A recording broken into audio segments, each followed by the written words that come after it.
Hey guys, this is Brett Young, Taylor Young, and Rod Erb, and you're tuned in to the Be Extraordinary podcast with Erb and Young. Real conversations about business, leadership, and personal development. Welcome back to another episode of the Be Extraordinary podcast. We have an unbelievably special guest here for you today, someone who has made $1 million in 7 different industries, owned businesses, and has been through ups, downs, triumphs, left turns, right turns, the gamut. I met this gentleman, I think it was a couple months ago, and he shared his stories, just a very brief bit with me. And I said, we have to bring this to you guys, the listeners. It blew my mind. It was one of the most awesome comeback stories in process. And there were so many lessons I learned in just a short period of time. So Rob Skinner is here today on the podcast. He is the partner of Swan Insurance and R&R Legacy Wealth. And man, we are just, and I got goosebumps all over my body because we gave each other a big hug when you walked in, and I'm so excited you're on the show, man. Thank you. Thank you. Thanks for inviting me here. This is like a super honor that I didn't have on my schedule this year. I don't know how it manifested, but I'm super grateful to be here. Man, what a great word, manifested, man. And I feel like that's what this is a manifestation, man. Just the cool process of us, serendipitously connecting. And then even before we even turned on the camera, just, kind of hearing about some of your past and, stories. It's just, I know Taylor's like, what the heck? Like, we just had a podcast before we even turned it on. So yeah, I'm like, hey, you got to stop talking. All right, press the record button and then we can keep talking. Hey, man, well, man, I would love to just kind of frame this up for the listener. I really want to get into, this comeback story you told me about and this kind of life-shifting event that's been recent for you. But I want to help the listener understand the person that you're going to get to speak to today has had we talk about business being our sport, and this gentleman is a professional in this sport of business. He's done it at a very high level in multiple different industries, probably the most industries that I've ever had the chance to sit with somebody on. So I'm excited so when you're hearing these concepts, history doesn't always repeat itself, but it rhymes. I think business is very similar. All businesses have these components to them that are just they're universal. And so to be able to speak with somebody like yourself today of these lessons that transfer, because a lot of the listeners on the show, they come from different backgrounds, they come from different industries, but everybody listening to this is looking for that next step and looking to move forward and excel in whatever craft that they're in. So real quick, Rob, if I could get kind of a background for you, your story in a nutshell, kind of what's led us to here, and then we'll kind of dive deep into some of the questions I have today. Perfect. So, business, personal, where do you want me to start? Yeah, I'm 65, so I got a lot. Man, I would love to ask those 7 different industries to stick there. What components of those businesses, after that experience and after that resume builder, what do you find the commonalities that Brett referenced? Okay, so first of all, I don't want people to think I'm a serial drop a business, start another one to do that. It was never about that for me. I was 28 years in the car business where I went from a salesperson that didn't know his head from his rear end. I mean, it literally went 3 weeks without making a dime, and had a manager take me down to a store in Los Angeles, bought me $3,000 worth of clothes, said, you're going to pay me by the end of the month. And I'm like, broke. And I went from bartending to selling cars, and I'm like, how do I do this? And all I had was a pair of cowboy boots and jeans. He says, that's part of your problem. And he says, let's dress you up. And he goes, and you're going to pay me back by the end of the month. And I hadn't made a dime in 3 weeks. Wow. And so it was kind of one of those seasons of necessity, I guess, and I had to do it. So 28 years I built from literally cowboy boots, leather. This kid from Oregon went to Los Angeles, didn't know what I was doing, got knocked out of wrestling in college from 7 knee surgeries, had a motorcycle accident and ruined my wrestling career. And so I was kind of lost. I was kind of lost and partying and doing the things that aren't really conducive to being a $1 million earner in any business, let alone 7. So 28 years, I built it up to where I had 5 car dealerships. Actually 6. I sold one because it wasn't a good fit for me. And then that was going to be my career forever. I was going to have 10 car dealerships that netted my family $500,000 a year after my salary, after my expenses, because I run it like a business. I mean, my business paid for my house, paid for my boats, paid for my cars. Car business, of course, drove anything I wanted. But then we had the administration where we had some problems with the car industry, and there were some buyouts, and 3,800 plus dealers that had the Chevy banned were got a pink slip. Wow. I was one of those. Jeez. And so then after that, it was like, what do I do? And so I was trying to find my own identity that I built 28 years of my life, starting as a salesperson, owning at that time 5 car dealerships, and then literally could not rub 2 quarters together. So I lost $30 million in my 50s and trying to figure out, what am I going to do now? Right. Wow. And so that's how that evolution came. And so, Taylor, to answer your question, I think the commonality was I had learned some principles about how to get some stuff done. And excuse the whistling, part of the surgeries last year where I lost all my teeth. Oh my gosh. Well, Because your of new teeth look great. The stomach acid and all of that. The problem is it causes a whistle. So I apologize to the listeners if I sound like some kind of dork. Yeah, it's just part of the story. And my wife says, somebody needs to write a book. That's not going to be me. I'll hire somebody.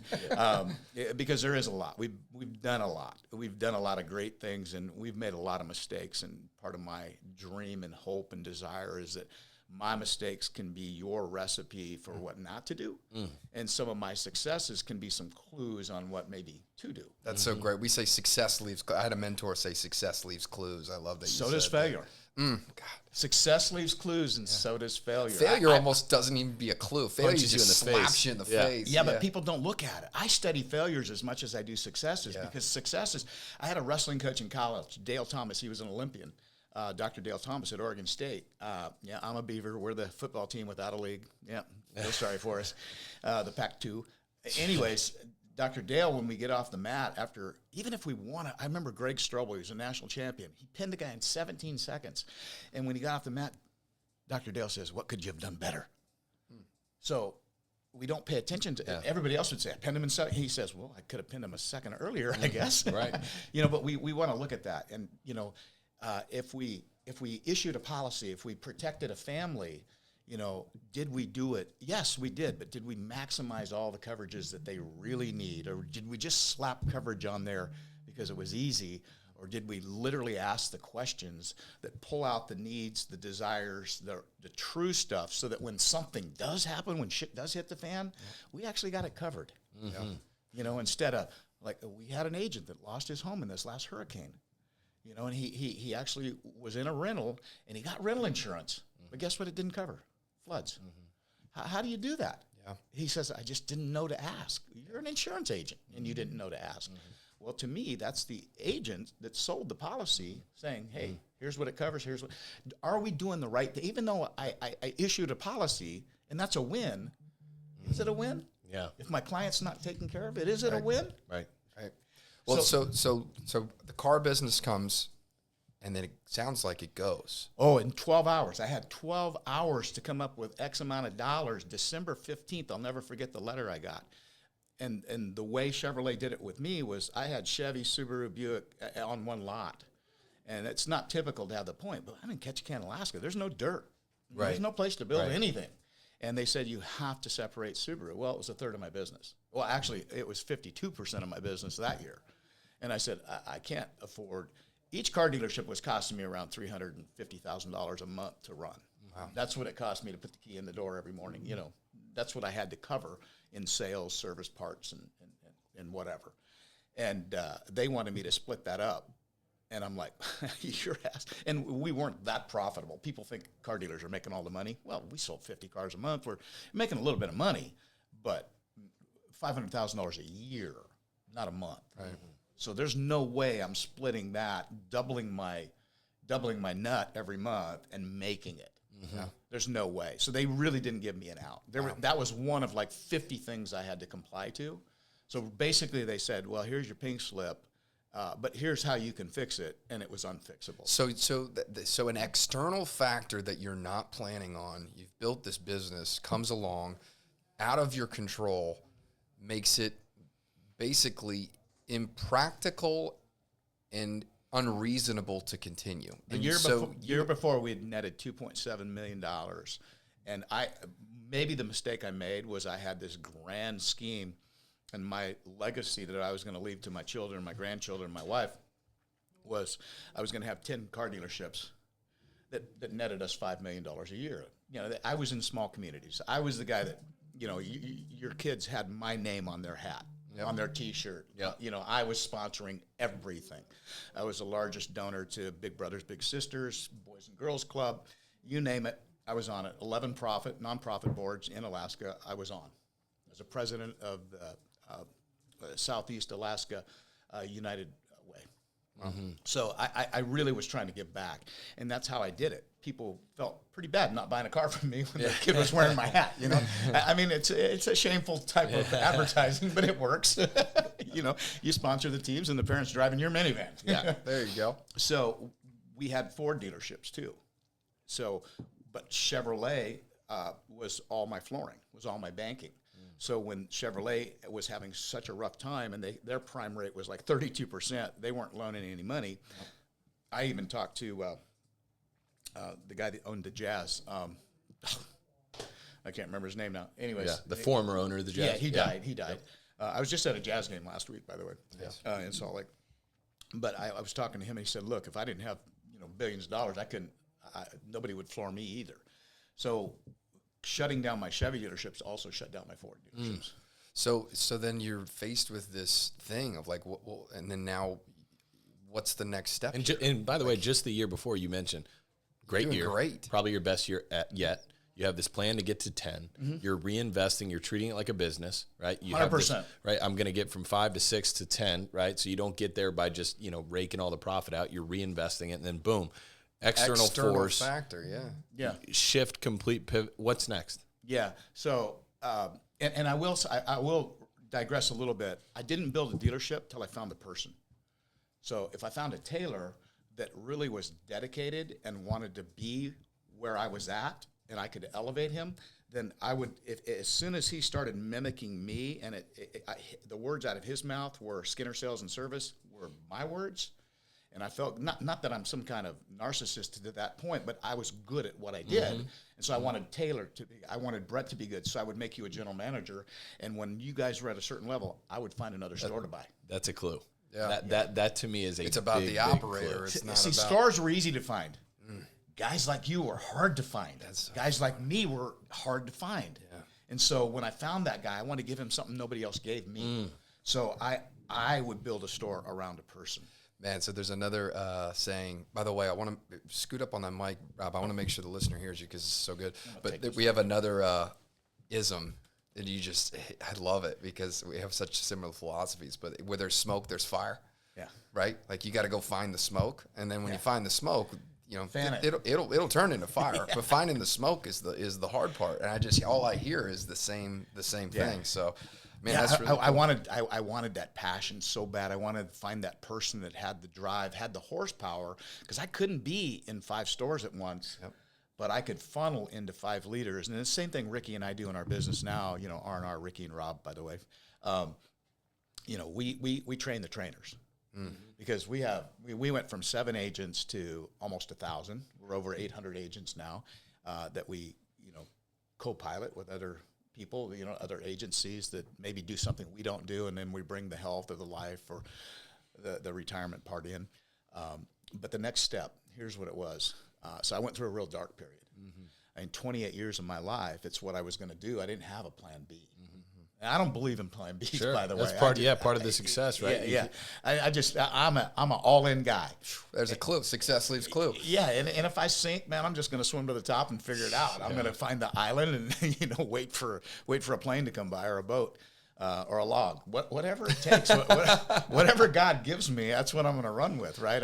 Sometimes I don't get a choice, and I went through a real dark period. I have this absolutely stunningly beautiful person as a wife. Both physically, mentally. She's the smartest person in every room we go into, but she's the most humble person. I have these 6 beautiful children, 5 with her, 1 that I got with her, and then now I'm having some grandchildren, and I just lost $30 million. And I'm like, oh my heck. And so I say this, I stood on that proverbial cliff with a knife to my throat. Do I cut it and jump and just end all the pain? And you know, for a moment, I had some dark thoughts. And then I realized that, you know, you've got God, you've got your family, you've got some talent. Stop feeling sorry for yourself. Just pull your bootstraps up and get your ass in gear.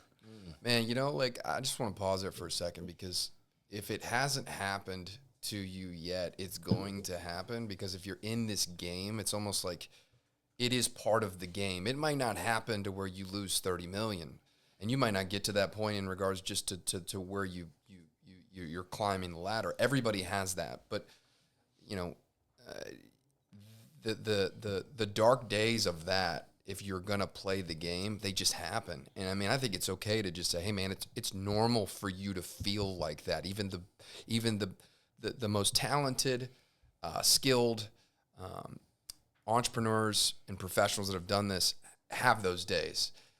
But then I hear right after that, it's how you respond to it. And I mean, you know, there's just that moment, and you hear that, and because I think that's something that all achievers somewhat struggle with, you know, because there's an ego involved with everybody that wants to be an achiever. And the idea that you have it all together and that you know what's going to happen and that you're in control is one of those, you know, Achilles' heels that they tell in all the ancient texts of all time for all heroes. And when the rug is cut out from under you, it takes away, it's not even necessarily the money. It takes away this feeling of certainty that we thrive on, and that people flock to us and they follow, because you have this sense of vision, determination, and certainty of what's going to happen and where you're going to go in creation. And when that's gone, it's almost like you have this identity crisis. So I love that you say that, because I think that it's so prevalent, and it is one of the things of entrepreneurship and achievement, and it's okay when that happens, because it's going to happen. We got to be honest about it. We have to. We can't hide it, because that's where illness comes in. That's where, you know, people break down, and that's where that darkness eats us alive. It's going to happen. And like you said, 30 million, it doesn't matter how many zeros. If it's all of them, it hurts. Right. It doesn't matter if you lose 3,000 or 30 million. If it's all your money and somebody's chasing you for your cars. I mean, imagine this. I have this beautiful 7,500 foot home in Boise, Idaho. Beautiful place. I have a 7,000 square foot home on the beach in Ketchikan, Alaska. I have a couple of, you know, vacation homes. All of them are gone within a couple of months. And they came to my driveway. I'm a car dealer. They came to my driveway. They called me up and said, Rob, we got to come get your cars. 5 cars repoed out of my driveway, and I'm a car dealer. Wow. That's painful. So, yeah, it can be dark. But, you know, then there's a character building. And, you know, I'm fortunate that I have some faith training, you know, some God things that really are the underlying importance of my life. And then I have this beautiful person that's my soulmate that, you know, that's given me the gift of these amazing children and these amazing grandchildren. And I'm like, they need their grandpa to be a badass. They don't need him to be some guy that's, you know, a story like grandpa failed and ended it. They need, you know. So you were aware of that while I wanted to ask 2 questions. How long was the dark period? And then when did you realize that this may not be the end of the story? So the dark period probably lasted months, but it felt like eternity, because every minute of every day was like anxiety. I'm not an anxious person, but I was literally in the fetal position a lot of the time. Yeah, I was pretty broken. You know, going from the top, I mean, literally, I was the smallest Chevrolet dealer at the Olympics in Salt Lake in 2002. Wow. I was the smallest. And I was there. I mean, I met Matt Romney and then President Bush, and I was on the 50-yard line when the Canadians got screwed in the figure skating, when the judges screwed them. I mean, I was right there. I was this far away from them. I mean, we literally were at every event. We saw all 3. You know, we won the half pipe the first year that was there. You know, I mean, my wife and I were at every event for a week and a half. You know, we were there in Park City, and so I went from the pinnacle of what you could be doing at my site to literally an unknown, a nobody with no money, and every deposit I'd made over the last 3 decades was into a business that was taken away from me. God bless, man. So I could go back in and be a manager. I could do that, Sure. you know, and I could manage a group of stores, and I had opportunities to do that. But during this time, I spent a lot of time on my knees, a lot of time just asking for guidance. And I think it's the first time where I really got the let go and let God thing. And it was hard on me. And so another thing is February 4th of this year, I'll be sober 29 years. I had a pretty good party streak there, you know, when I got out of college and when I got hurt. Congratulations. Yeah, and so I got sober, and so that was part of it. So I had a little bit of, I don't know, a little bit of training, I guess. And then personal development's always been a huge part of Kimberly and I's lives. You heard me mention her a lot because she is, you know, she's part of me. You know, she's part of what I do. She's the one behind the scenes pushing me up front, and she's articulate, and she helps me because my brain is a little bit. I'm more like an alligator. You know, where am I going to mate? What am I going to eat? That's good. I've never heard that before. That's good. It's an alligator brain, man. It's predatory. Funny. You know, but it serves me pretty well. But anyways, the personal development parts of it, I started really having to, you know, I guess my adversary started when I was born. They had to pull me out of my mom's womb with metal forceps, and I have scars on my cheeks from that, you know. And so from day one, I had little T traumas, you know, and I had asthma when I was a baby. I was in the hospital for 100 days out of my first year. So some of these things, I think there was just some things in me built that I'm just not going to lay down. You know, you may be better than me today, but I'm super competitive. You know, so I do have some attributes that help me get through that period. But the dark period lasted a few months, and then I just had to start figuring it out. And so, you know, I mean, that's where it came, where I went to these different industries. Yeah. So the first thing that happened was part of my recovery was helping other people in recovery. I met this couple. This guy had broke his both shoulders jumping out of an airplane for smoke jumpers. He was a jumper for firefighting. Wow. And anyways, him and his wife were both, you know, he got hooked on Opioids. Yeah, opiates from painkillers from that, and he was really struggling. So I was working with him. My wife was working with his wife, and he says, "Man, why don't you get into firefighting?" I said, "I don't know. I'm nothing about firefighting." And he says, "Well," he goes, "but you're such a good business person." I said, "I don't know how good I am. I just lost a bunch of money, you know." Yeah. Anyways, long story short, I did. I bought 2 trucks, and I built 2 fire trucks, and I went and negotiated with the Forest Service. I got a contract. He trained. I put an ad in the paper. The guys were making $10 an hour at the dairies, and we had 700 people come to my house to interview to be firefighters. Wow. In 3 days. 700 people funneling into my house. My neighbors were so pissed off. So contracted fire. Wow, I didn't even know that was a so thing. That's private amazing. wildland Private. firefighting. Yeah, I had a company called Kodiak Wildland Firefighting. Wow. And so we bought all the radios. I bought all the gear. I just leveraged some relationships, partnered with a beautiful man in Boise, Idaho, still one of my best friends. And we bought and built 3 trucks and got them all contracted. And we went out and started fighting fires. Know nothing about that other than just helping someone in the industry, and then you learn the components of the business. Yeah. And so let me ask you, what helped you be successful in that business? Was it your past experience? Was it the personality? Was it just that you were in tune?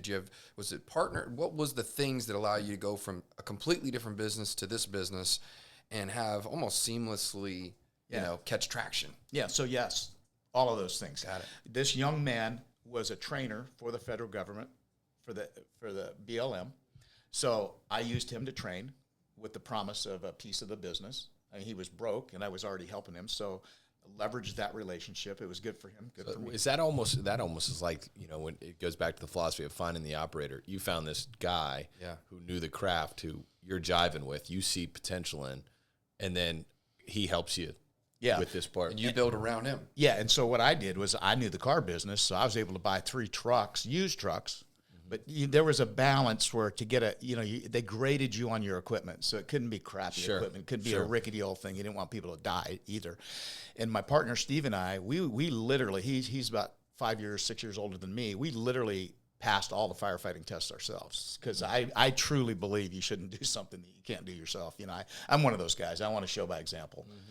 You know, I don't think we can attract people into our business if we don't have proof of concept and we're not showing people that we're willing to and have done it or what. I don't think you have to do it forever. Right. You know, you can become a leader, teacher, but, you know, the guys out here in the room, if they're building teams, if they're not a team leader, you know, if they haven't done it, it's hard. It's hard to attract anybody. But That's a clue. Yeah, I was going to say that subtlety of you don't have to do it forever. Maybe you don't have to be the best, but sure as hell I'm going to sign up and go through what these people are going to go through to allow myself the authority to have conversations that otherwise I'm the guy in the Ivy Tower. And every decision I make, their first thing out of their mouth is like, oh, he doesn't know what he's talking. He doesn't understand. He doesn't understand. That's really cool. But then the idea that, hey, look, you don't have to do that for your whole career, but you gotta do something. Yeah, right? you don't want to do it for your own career. That's I don't want people my age writing policies. I want them mentoring, you know, motivating, recruiting, and helping people. You know, you don't want to be doing that. It's a burnout. Yep. Yeah, Right? I dig so that. Firefighting, you know, we passed the PAC test. Both of us passed all the physical tests, the written tests. And we literally, out of that 700, we got 75 to go through the course. In my pool room, in that big house in Boise, I had about 1,000-foot pool room, and we lined it up as a classroom. We used my pool to do all the water exercises, you know, as to where they could train. Sounds like a blast. We had an irrigation canal that came by us, and I talked to some people in accounting and got some permits to use that for firefighting training, you know, so we could stop oil remediation. Yeah. And then I just started making phone calls, and we spent a lot of time again on our knees asking for work and asking for work and asking for work, because this was the winter, and we knew that the fires don't happen until the spring, summer, and then fall is really bad in the west. Ironically, we were just out in Boise and then McCall, and there was a fire that was raging. Yes. So ironically. Yeah, so you understand it. Yeah. And so now we're in October, September, and, you know, August, September, it gets really nasty. And so we're at a point where we don't have any revenue. And so I'm praying and praying and praying. And all of a sudden, you know, I get a call from somebody I'd sold a ton of cars to in Alaska, Becky Roberts, who was one of the 5 presidents of Chevron. And she says, hey, we could use some of your people in Utah. I'd been trying to get my people to the Gulf because they had the Gulf spill. Mm-hmm. Yeah. And so we trained our people. We cross-trained them in hazmat. I don't know why we did, but on my knees, I just got this spiritual download that said, you're doing nothing else. Train them in hazmat. Wow. So I had a guy come over from Oregon, which is just a few-hour drive, you know, from Boise. And I said, look, train them, and, you know, we'll subcontract under you if we have any of this thing, because he did a lot of hazmat stuff. He also had wildland firefighting.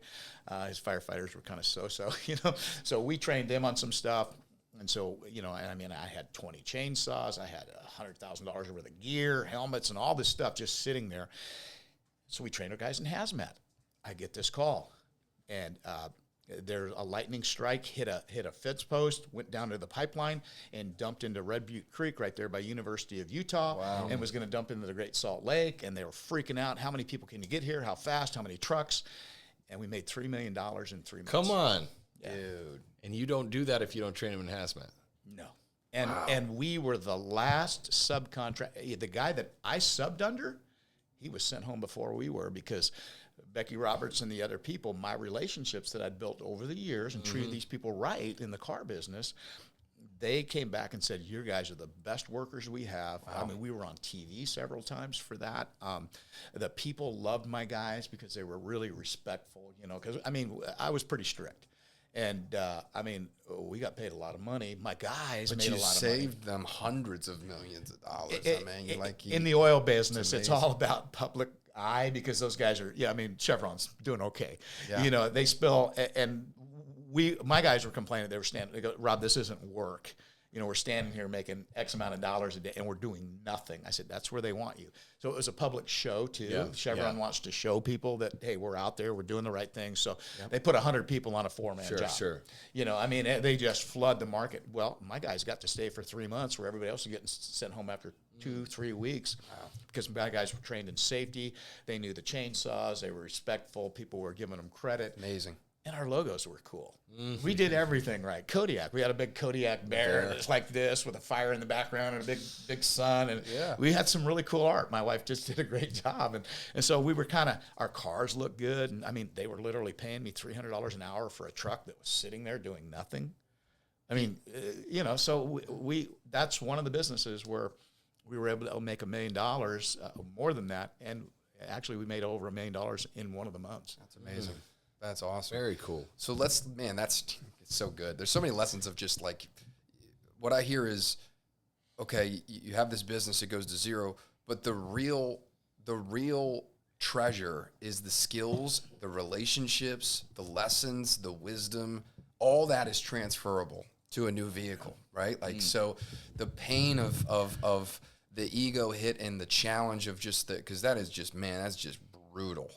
But then the hindsight, if you looked back on it, you're like, well, all that stuff I got to take with me. The real treasure I got to take with me. Yeah, God was preparing us for something, and I think he still is. I was going to say the surrender, though. It sounds like in the 30 years of success in the car business, I mean, were you on your knees to the same regard? Like I think about the hazmat example of your praying for work. You get this thought and spiritual plant that, hey, hazmat. And, hey, I'm going to trust. This doesn't make a lot of sense, and I'm going to train our team in hazmat. No idea what's going to happen. And then, boom, this huge windfall comes from that preparation and that surrender. That had to be a lesson that you took with you that you didn't maybe have before. Well, think about this. I'm training people in a house that we're losing. Yeah. We hadn't made a house payment. It's a pretty hefty payment. It's a $3 million house. Yeah. But I'm training people in a house that I don't even own anymore. Mm-hmm. And I literally had to just let go and let God and say, God, there are 75 people here that need help. And we need help. My kids have never heard me say no to a financial situation. Mm-hmm. They've heard me, don't touch the stove, don't run across the street. But if we wanted to go to Jamaica for Christmas, we were going to Jamaica for Christmas. If my wife wanted a different car, she was getting a different car. I mean, we just didn't have to say no to financial things to a certain extent. Yeah. And literally, just a couple people knew, but I mean, we were literally in a house that was burning down. Wow. So yeah, there was some surrender there, and it was hard. You find out who your friends are. I bet. You find out who was meaningful, and I had 20-some-year employees that it hurt them dearly, and I mean I didn't choose it, but I mean, my lawyer and one of my best friends in Ketchikan told me, don't listen to the radio, don't read the newspapers, you're not going to like it, just let it go. And that was really hard for me. Yeah, because you've given to the community for so long. And then it turned. Yeah. And it was, because they just heard the stories, and the parts guy lost his job, and so he's mad at me, and la-di-da-da-da. Yep. And I don't blame him. I really don't blame him. It hurt them too. Yeah. And there wasn't a lot of opportunity in Ketchikan. We provided opportunity that wasn't there when I got there. We blew the business up tenfold, and then when they lost it, there was nowhere for them to go. So it hurt them too. I mean, I get it. And they all thought it was because of my bad decisions. I mean, part of it, maybe I didn't have to dump all of my money into the next dealership and the next one. I could have been more conservative, but it's just not who I am. I'm gonna build, and I'm still doing it. I'm still building, although now it's a little in an industry that's a little less volatile and a little more diversified, and we're pretty steady. It's great. So let's do that. Let's come back to, or not come back, but let's catch up to where we are today. You've got a extremely successful firm. I mean, I think you said you had 1,000 agents now. Yeah, I don't know I don't know how many. It's well over 800. It's amazing. but I mean, every day there's people onboarding, and of course, OE open enrollment starts tomorrow, I think, and who knows how many. We bring, instead of one at a time now, we're bringing on firms that don't do what we do, but they've got a book of business in P&C or in life maybe, but not strong in health. Yep. And so we're balancing that for them. Mm-hmm. So amazing. So you have this thriving business, different industry, completely different, right? Same, probably a lot of these skills and transferable concepts and experience and wisdom you've brought to this business, and great partners and great relationships that have created this another treasure. And then life happens. What is this, last year? Yeah. So you're running hard, man. You run. You talked about you're a red, and I love that. I want you to speak to that. That was before we turned it on the camera. I'd never heard that. Taylor and I were like shaking our head, like that's really good. Yeah, it's going to be some goals you guys are going to get. I'll bring that into your. I love that. Yeah, you guys are going to love that. It's almost like the disc profile, but in colors. It is. Yeah. Which is funny because I think colors way more than I understand all this other stuff. So I like that. But so you're running hard. Your personality type, which I know you'll touch on, is push, push, push, which I relate to. I know a lot of people listening to this will relate to. Yeah. And something happens that's just forever life-changing. Can you speak to that and give us get it caught up to speed with that? Yeah, so for about 10 years, progressively, I started having some health problems. And I'm a pretty healthy guy. I wrestled in college, but I was getting kind of sloppy in my age. I wasn't aging well. I was starting to have some aches and pains. But the big clue was if I would eat decent food, chicken was the worst. Proteins and starches would not stay down. Literally felt like, when you eat a dry piece of bread and it sticks right here, it felt like that on every bite of every food. Jeez. So I was telling Taylor this, if we went to lunch, I would have to excuse myself after every 3 bites and go throw up. And so I was throwing up between 50 and 100 times a day. What? Oh, yeah. My gosh. Yeah, and so my teeth were starting to be affected by the bile from your stomach, the acids and everything, and literally was carrying like mouthwash and toothbrushes. I had a kit with me because, it's not practical to go home and, do hygiene, in your mouth and your stomach. And we just couldn't figure it out. And I'd go to doctor, and they'd send balloons down there and try to open up. And anyways, long story short, I had a stricture below my stomach that wasn't allowing food to go through. It would let seepage go through. And unfortunately, the only foods that weren't coming back up were I could eat dairy products. I could eat ice cream. I could eat cheese. I could eat, crappy food, would not throw up for some reason. I could eat a Snickers bar and not throw up. But I eat a bite of chicken breast, man, I am barfing all over the place. Wow. So that was translating after 10 years into a really bad body. So you lived with that for 10 years? Yeah. Wow. It progressively got worse and worse and worse and worse. And so I ended up in the hospital. I met a doctor, a surgeon out of Israel, Sharona Ross, and I credit her and my coach. I credit dumbbells, chicken breasts, and Sharona Ross saved my life. That's kind of where I'm at. Yeah, and if you're listening, Rob is physically imposing for 65 years of age. I feel like I'm looking at RFK Jr. here. Oh, yeah. No, I kick his butt. Well, it depends on how he votes. I kind of like that guy, actually. No, he's now. I really do like him. He's a cool guy. So they went in and they removed this stricture below my stomach and pulled the duodenum up and tied it. Well, the duodenum's gone. So I still have some problems. I still have to work around some things that I don't have. I can't absorb iron, so I have to have infusions. Those kind of things. But, yeah, I was literally in the hospital, and I don't know if you'll show the pictures or not, but my face was this big, a 1-hour surgery, and out the next day turned into an 8.5-hour surgery. The gas, I felt like I had Rice Krispies all over my body for about 3 weeks. I was orange, Yeah, these pictures, you showed me a few, and you almost can't believe it. Yeah. You're like, am I looking at a human? And I mean that. Like, I was looking at the pictures, and you're like, no, that's me being out of shape, but it's also the gas that they had to pump into me. Yeah, your face looks double the size. Yeah, Sharona Dr. Ross was super worried, and literally it was so tenuous that surgery was so difficult. She had to rearrange my guts, and I got zipper from here to here. I got scars, and she mandated that I could not even have a drop of water in my mouth for 4 months because she was so afraid of anything entering my stomach would rip the stitches, and there was no secondary repair. Are you kidding me? Wow. So what did you do? Well, so my wife, my saint of a wife, thank God she's not like Nurse Ratched from One Flew Over the Cuckoo's Nest, and she's a good gal. She was my nurse at home, and so I spent the next 4 months wired to. I had a catheter. Oh, I also had prostate. My PSA levels went through the roof, and so I had a TURP surgery on my prostate At the same time. At the same time, had oral surgery on my mouth at the same time. Jesus. And had this stomach surgery that was 8.5 hours, and I kept having to come back to the hospital because of the complications. My pancreas was welded to my stomach. They had to cut that away, and it's just a lot of stuff. So I want to make sure this is very clear. This was a life-threatening situation. Oh, they told my wife to get our affairs in order. I might not be coming home. I mean, and this is probably over a duration of time. It wasn't just like, hey, get your affairs in order because of the surgery, you might not make it. Even after all this, it just seems like complication after complication after complication. Like you're in duress for months. Yeah, for 4 months, I had 4 different things. They fed me. There's a little scar right there. Show the bicep. Yeah, There you go. they call that a PICC line, and so they actually, it's another surgery.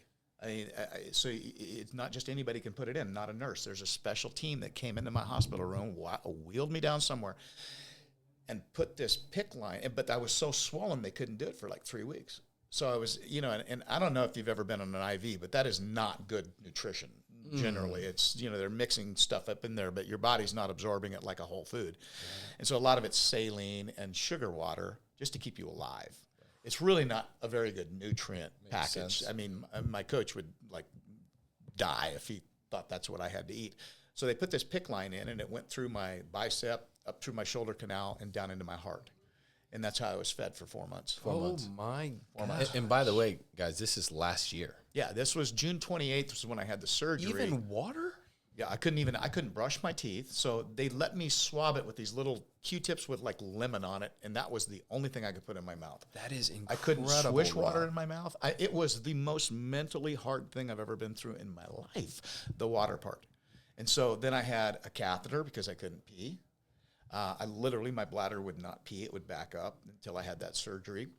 And then I had an infection tube which drained, which was disgusting. It was coming out of my rib cage and into a pouch that my wife had to empty every day. Wow. And then there was one more. There was insane. there was four. The IV. And then I had the IV just for the medications and everything. I was so and I don't Like know The if Walking Dead. Oh, I mean, you're connected. It's every attribute just to keep you alive at this point. And I was so medicated most of the time because of the pain that actually United Healthcare sent me a letter, said, no more morphine. You have hit your limit for the morphine. We're not giving you And that's anymore. got to be a high limit for a healthcare coach. And I mean, they were giving me suppositories with morphine in them. I mean, the pain level was so bad during this time. And my poor wife was, she literally had to turn into a nurse. They sent somebody in once a week to change bandages, but my wife had to change the IVs every couple of hours and, empty my urine bags and this pussy bag that was just, I can't even describe how disgusting this was. And so we built this little, she built this little nursing station in my man cave, where I watched, sports. Jeez. Where I watched the Dodgers beat the Yankees last night, and that's where I laid for, when I wasn't in the hospital. So half of that 4 months was in the hospital, half of it was on. And do you know, here's what I was thinking about, because our father is going through something right now, and so it's ringing bells. I'm thinking about my dad as you're telling this story and how extreme your story is, and then I'm thinking, you don't know, hey, this is going to be the worst thing ever for 4 months, and then 4 months you'll be good. This is the path forward right now. We can just hope that it holds. I'm asking. Did you have a timeline that you go, hey, it's going to be 120 days of this terrible life, and then we're going to see again, and then, or is it just like, hey, I just got to put one foot in front of the other every day? Yeah, a little of both. I kept pushing Sharona to let me, get off this crap, and she goes, we can't. If that's dripping, it has to stay. This has to stay. Until I know these sutures are done, this has to stay. I still have 2 surgeries to go. This is extended, and there's some stitches, permanent stitches that are sticking out now. Because she told me, nobody loses weight like you did afterwards. Nobody transforms their body after these surgeries, so they don't feel the stitches. Well, the stitches are sticking out, and they're sharp, and so they've got to go in and redo that. But I was supposed to walk during this time. So literally we would have to undo the parts we could undo, and Kimberly would have to carry part of it. I mean, in the hospital, they had, I'd walk around the yard a little bit, and my mandate was a quarter mile a day. Whoa. A quarter mile a day. That's a lot for that situation. Well, right? I could. I mean, literally, I could walk 10 steps, and I was like, just done. I had to work up to it. So during that time, that's kind of what happened. And then, then down the road, we were doing 10 miles a day. Just a few months after that. So I probably did it too soon. I probably pushed myself a little too much. But that, again, that's the dysfunctional red in me. I'm just going to power through this. And if I'm going to die, it was going to be on my own terms. Once I got off the morphine and my head started clearing up, and I realized this, I said, okay, you guys have done the repairs, but you don't know nothing about nutrition. You're doctors, Western medicine, it is what it is. Yep. I'm grateful for the surgeons. I'm grateful for the guys that can patch me up, but don't tell me how to eat. You guys are morons. You spent 12 years in school and 12 minutes in nutrition. And by the way, before we got on, the doctor that you credit was essentially saving your life. What an incredible blessing to your paths to cross with her. But so I don't want to skip that, but you shared that. I think it's important because, but to your point about the nutrition, I do want you to expand upon that as, what happened next with your nutrition. Yeah. So, did you always feel that way? Did you always know that? My wife is like a nutritionist. Got it. Okay. So, when we had our first baby in Corvallis, Oregon together, we went in and you had to interview with the nutritionist, and she comes out, and I'm not trying to talk bad about this person, but she weighs 400 pounds. And she's head of nutrition in a hospital. Oh, my goodness. That should be illegal. I mean, like, put down the ho-hos and, how can you, this is what I'm saying, proof of concept. How can I listen to you seriously when you are so goshly obese and you're going to tell us how to take care of a baby? So anyways, she literally puts up a bottle of ketchup and says, if you feel like you're low in vitamin C and something else, she goes, drink this. My wife says, okay, we're done here. We got up and walked out. You ever looked what's in ketchup? It's definitely not vitamin C. Are you kidding me? So this is what the medical industry in the Western world, they just don't know, right? I mean, they know and they don't. But even Sharona told me, she was, you would be appalled at my diet, But they were trying to feed me and keep me alive. So they did that. So again, I just can't emphasize enough that if you put yourself in the right place, God is going to help you if you look at the clues and if you're attentive at all. If you're not a God person, whatever your higher power is, I mean, I don't really care. That's none of my business. But, the universe is orderly. And so a year prior to this, I had went to a celebration of life of a friend of mine that at 40, he had died in a snow machine accident in Wyoming. He lived in Tampa, and he's got this world champion fitness model wife, and he was in nutrition, and we shared a travel business together. So one of the industries I made a lot of money in was travel. I just couldn't find my identity there. It's not what I wanted to do. I didn't want to be a timeshare guy. I didn't want to be a travel club guy. I could make money at it. I could bring my principles over, and I could crush it financially. It wasn't what I was intended to do. It wasn't serving my soul, and it wasn't my calling. And then when I recognized that, I sold those businesses and moved on. And that's why the transfer of these businesses happened to me. I just was really in a search for, the balance between taking care of myself, my family, my legacy, and was this my purpose? And when it stopped being purpose driven, I wasn't good at it. It was like I lost interest. So I'd have to move on. Well, and you're an all in guy, and when you can't be all in, that's not. I'm all in or all suck. Pretty much. So anyways, at this celebration of life, I met this guy named Michael Lacert and his wife Diana, and they own a company in Kansas City called HitchFit. And he spoke at Travis's celebration of life, and this guy he's been on the cover of 40 magazines, fitness magazines. He's a world champion. His wife is a world champion. I mean, they are like the superheroes. I mean, they're just chiseled, carved, gorgeous people in their late 40s. And it was something he said up there really resonated with me. And so then I had these problems. And so when I got out and I started getting clarity, his name started coming into my head. And so I didn't have his phone number or anything. So I just found a way to find him. I found him. I got him on the phone, and I said, Micah, here's my situation. I said, do you think you can help me? He goes, we got to get you healthy. You can't even get in the gym. I mean, I literally Yesterday I bench pressed 275 pounds. By What? the way, which is not too bad for a guy That's my ridiculous. size. You know, What? And for those of you not looking, I'm not big. I'm 5'7". Oh yeah. And I don't weigh 250 pounds. I'm not a master bodybuilder. I'm 65 years old. That's strong. Yeah. Now it was on a Smith machine because I have a torn rotor cuff and Yeah, I'm not going to yeah, tear my yeah. body up. But I still 275 pounds. Incredible. And I'm always going to be honest about that stuff. I'm not looking for trophies. I just want to be a badass grandpa. I love that. So sorry about the language, but No, it's great, man. I could say bad butt, I guess. But so Micah says, we got to get you healthy. I literally could not lift a 45-pound bar with no weights on. I couldn't press it. Yeah. That's how weak I was. My arms had got down to about 10 and a half inches, 11 inches. And today they're 15 and a quarter, you know, just 6-7 months later after I started working out. There's some of that's muscle memory. You know, I was an athlete at one time, you know, to some extent. But I said, Mike, I need to do something. He says, well, most of it's going to be diet. And he says, you've had such a run of horrible eating habits.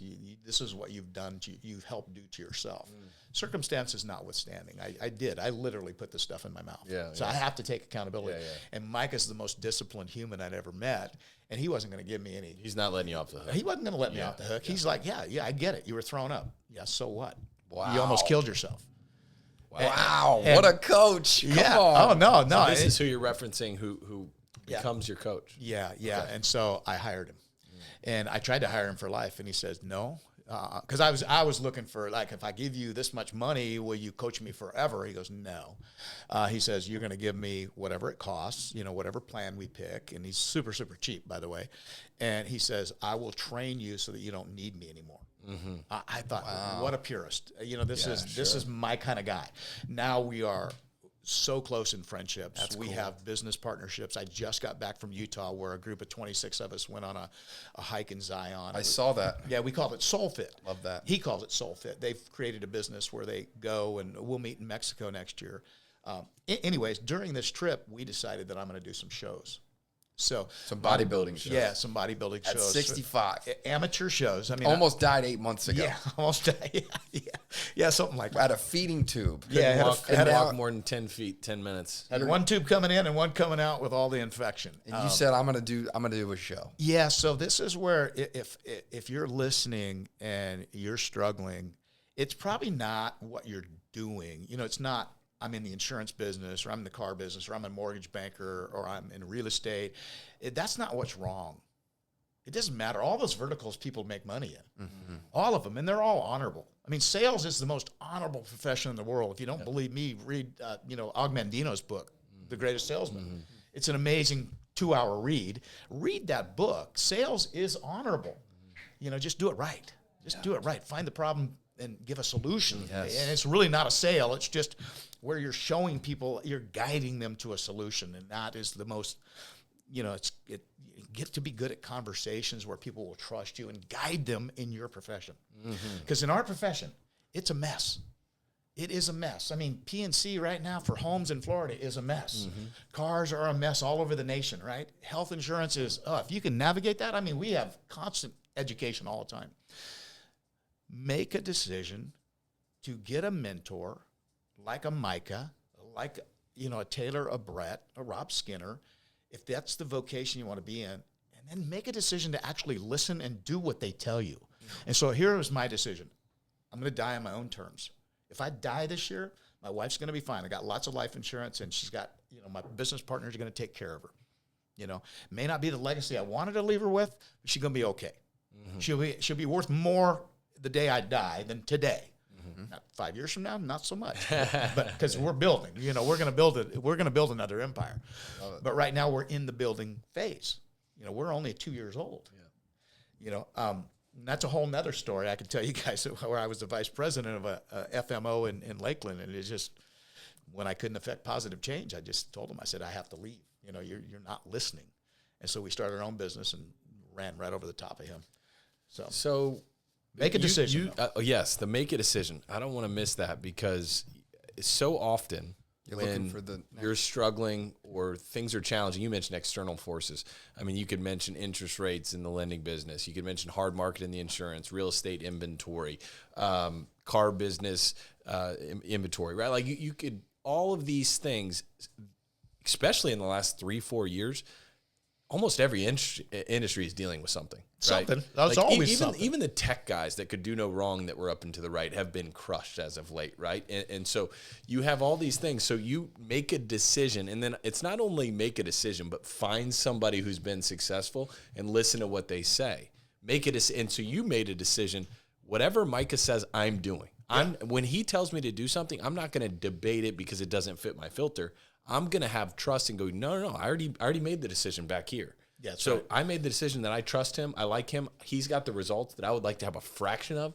So anything he says, I trust him. Anything he says, I'm going to do. And you know what? A year from now, if I'm worse off than when I started, well, then maybe I find a new coach. That's it. Right? That's it. But it's not going to be because I didn't do the work. Right. And for the first 3 months, it was miserable. I mean, I went from eating sugary, salty, savory foods, which taste good, feel good, comfort foods. You know, I mean, I'm a chuck wagon kind of guy, you know, eat whatever I want, to a guy that ate so boring that food really just turned into fuel. But it was part of that decision. And I didn't care. I wanted to live for my wife and my children and my grandchildren. And then they evolved. All of a sudden, my body changed. Vegetables started tasting super good. Wow. And salt was like repulsive to me. If I went to a restaurant and ordered a chicken breast and said no seasoning and they put salt on it, it was like I couldn't eat it. Wow. And so and cutting out sugar, all of a sudden, I always prided myself on not being the smartest guy, but being pretty astute. You know, and I one of my favorite sayings is I catch on quick no matter how long it takes. I have so much stick-to-itiveness that I'm going to figure this out. If you can do it, I'm going to figure out how to do it. Maybe not dunk a basketball because of my size. No, so I just avoid that. You know, but everything else within my scope of physical and mental ability, I'm going to crush. I don't make goals to lose or hit them. I make goals so I can crush them. And I have big, audacious, hairy, big ass goals. You know, and then I just do whatever work. So when Micah told me, he goes, "You are not going to like it, but it's going to work." I just made a decision that I was going to do it. And yes, for a while, mentally, it was tough. But then when my body started turning into this fat rendering machine and I could see it dripping off and the muscles started coming back and my strength started coming and my clarity, everything started evolving. And then it just, when I met you, I was like at the finish line of the first cut. And I went from like 200 to 149.8. Wait. 200 pounds. 10 pounds at your height to 148. 149.8. Wow. Okay, Yeah. keep going. Sorry. And I hadn't hit the 40 since I wrestled in college. I wrestled at 142 in high school and 141 in college. So you're 64 years old and you're like, oh my gosh, I haven't felt this body since I was 21. And I went from a 39.6% body fat, which is really unhealthy, to 13.2. What? Holy moly. That's when you met me. I was 13%. Yeah. And for the listeners, we were in the sauna. Yeah. And Yeah, we met mostly naked. yeah, we were partially naked. I'm like, dude, what are you doing? He's like, he tells me the story. I'm like, bro, you got to be on this podcast. This is unbelievable. Unbelievable. Gosh, I'm trying. I was a little embarrassed, actually. I love it. I love it. Yeah, I I'm remember real- Brett called us after that. He said, "Man, I just met this guy." You know, Well, embarrassing me. I'm like, dude, No, I no. gotta get my shred game on. It was a mutual respect, I think. And again, I just credit, whatever. Again, God just keeps putting amazing people and opportunities in front of me. I just have to be, I have to be in a position and humble enough to recognize them. And, there's no financial stuff between us. This is just, hopefully for you guys watching and listening, there's a nugget. And here's another one. I've spent hundreds of thousands of dollars going to, walking on the fire rocks with Tony Robbins. And matter of fact, one of my best friends, one of my sponsors in my recovery, I'm a recovered alcoholic and addict for 29 years. My sponsor is one of the top salesmen for Tony Robbins. And, we've spent hundreds of thousands of dollars in that genre. I have since I was young, going back and seeing people like Zig Ziglar. Yes. talk to me. And so we have to be in a space, and when you go to these things, when you listen to something like this, if it's not resonating with you, then listen again and find a nugget. That's my goal always, is I don't care how crappy the show is, I'm going to find a nugget. Yeah, that's a good philosophy. It reminds me of Nick Patty, who's one of our agency owners down in Jupiter.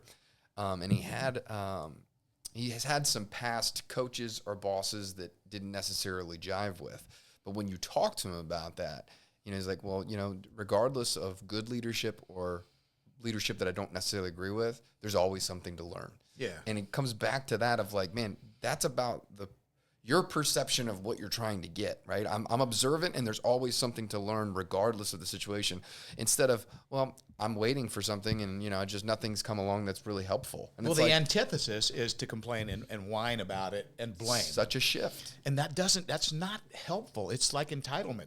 It's not helpful to you as a human. Yes. So go earn it. Even if you're quote unquote right, it's not helpful. Right. Yeah. So you could be right, but nothing changes for you. Yeah, great point. Yeah. Guess what? Your life still sucks. Yeah. Yep. You want to be better or you want to be right? Yeah. Well, let me ask you this, Rob. So what an incredible story, first of all. Yeah, Number one, thanks for sharing the that. discipline to be able to do that. Because there's an abundance of individuals that even life-threatening situations, their philosophies are, it is what it is. I'm ready to go anyway. I'm going to live my life, and it's going to be, there's just this, it's fear-based that you don't want, that you're so afraid of making the change, or that you don't think you can do it, or what it's going to require as far as to make that happen. And I just look at all the different experiences that you have in the past led up to that moment, to be able to take those skills and basically save your life. Yeah. Not run a business, but still be here for your family and be able to make an impact on everybody. Even the people that are listening to this and us right now is all centered around this discipline and this drive and this belief in a higher power that you can do anything with that connection. To me, that is, you just don't know where these skills are going to be able to show up and do things for you. And so coming out of this experience, this life-changing event, you're now in the best shape that you've been in, maybe in your life, but since you've wrestled in college, you've got just incredible energy. So if you're listening and you can feel, right? There's a vibrance, right? And you're talking future, right? Like you continue to talk future. That's a clue to me, because when I'm around people that talk future instead of past, I know I'm in the right company. That's a clue. And so this shift has, and I know you're still on the path. It's not like a comeback is not a destination. You're now trying to compete. Yeah. You're going to compete in a bodybuilding contest. What motivates you now at this point in your timeline, in your career, in your life, as a businessman, as a family man, as a person who's been broken, as a person that 29 years sober? I didn't know that. That's amazing. What pushes you and motivates you at this stage in your life for the next 5-10 years? No, I love this. I love this so much. Can we do this for like 4 or 5 hours? Right. Does this podcast have to end? Maybe not. I might have to go to the bathroom. Yeah. I mean, serious guys. I'm open till 4 o'clock. So, so first of all, I want to say something about my partner Ricky Verduzco. He's I don't know how old you guys are, but he's half my age. He's 30. I think he just turned 34. Yeah, 36. Yeah, so same age, same type of people. I taught Ricky some things. We were at the same. I call it a practice company. The companies that came before me. I did the same thing. I did the same thing in the roofing industry.